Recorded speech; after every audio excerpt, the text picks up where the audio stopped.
тарых музейине баргыла, дал ошол репрессия болуп кеткен аталарыбыздын китеп шаймандары турат араб сөздүгүндө. Көптөгөн кылым бою араб жазмасында жазып жүрдүк, кыргыздар арабташып кеткен жок. Азыр чекеден көчөдө экинин бири бири менен орусча сүйлөшүп баратат.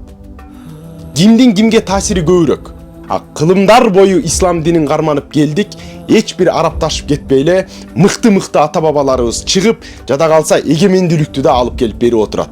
Хакас, Тыва, Алтай жана башкалар, ошол эле түрк тилдүүлөр кандай акыбалда бүгүн? Өз багытын таппаган бирөөлөрдүн астында. Азыр да бизди ушундай бир шаман кылгысы келгендер, сөзсүз бирөөлөрдүн астына салып бергиси келген акмак надан саткындар. Мынакей, колумда молдо кылыч.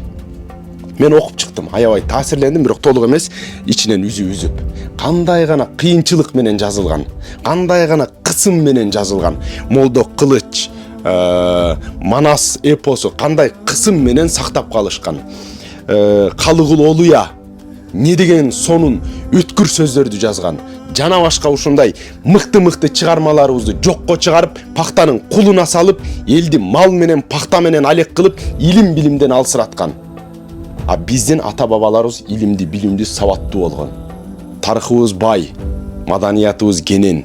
Бизди шаман кылып, мындай бир силер жапайы элеңер, тоодогу бир жапайы бири-бириңер менен согушуп жүргөн ушундай элеңер деген акмактардын пикирине кирип, ошолорго ээрчиме болуп жүргөндөргө айтарыбыз, биздин ата бабаларыбыз даанышман, акылдуу, сөз сыйлаган, сөз баккан элденбиз.